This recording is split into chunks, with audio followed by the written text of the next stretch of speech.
کہتے ہیں کبھی کبھی عبادتیں بھی کام نہیں آتی، لوگوں کی دعائیں کام آ جاتی ہیں۔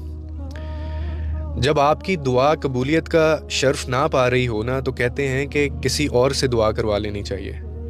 آپ کسی اور سے دعا آپ کیسے کروا سکتے ہیں؟ کیونکہ کبھی کبھی آپ کی نہیں بلکہ لوگوں کی جو کی گئی دعائیں ہوتی ہیں نا آپ کے لیے، وہ قبول ہو جاتی ہیں۔ کیونکہ کبھی کبھی انسان اپنے لیے بھی دعا نہیں کر پا رہا ہوتا۔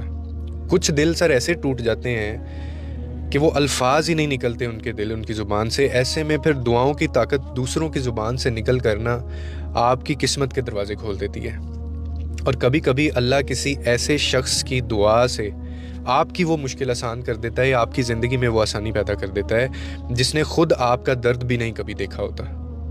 اسی لیے کہتے ہیں کہ زندگی میں ایسے لوگ ضرور رکھیں، ایسے کام ضرور کریں جو آپ کے لیے رب کے سامنے ہاتھ اٹھا سکیں۔ کیونکہ جب انسان تھک جاتا ہے نا، تو یہ ایک لمحہ، یہ ایک فیز آتا ہے کہ دعا بھی اس کو بوجھ لگ رہی ہوتی ہے، وہ مایوس ہوا ہوتا ہے۔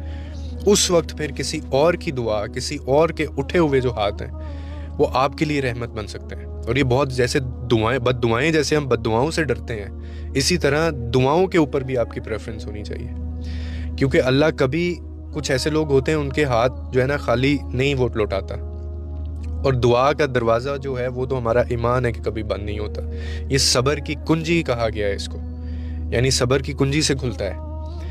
تو کیا سوال یہ ہے کہ کیا پیسہ کمانے کے بعد، سب عبادتیں کرنے کے بعد، فرائض پورے کرنے کے بعد، کیا آپ کے ماں باپ آپ کے پیچھے ہیں دعائیں کرنے کے لیے؟ کیا کچھ ایسے لوگ ہیں دعائیں کرنے کے لیے جو جن کے دل سے دعا آپ کے لیے نکلتی ہو؟ کیا زندگی میں آپ نے، اور وہ بہت بڑے بڑے کام نہیں ہیں، کوئی ایک بندہ بھی آپ کے لیے اگر رو گیا اس زندگی میں بنا کسی کنڈیشن کے، آپ نے اس کا بھلا کیا ہے، اس کو سپورٹ کیا ہے، اس کی مدد کی ہے، اس کا گھر بچایا، آپ نے اس کے لیے کچھ کیا، اس کے بچوں کے لیے کچھ کیا، کتنے پاکستان میں مستحق لوگ ہیں۔ تو جیسے ہم بد دعاؤں سے ڈرتے ہیں نا، تو کیا آپ دعائیں بھی لیتے ہیں لوگوں کی یا نہیں لیتے؟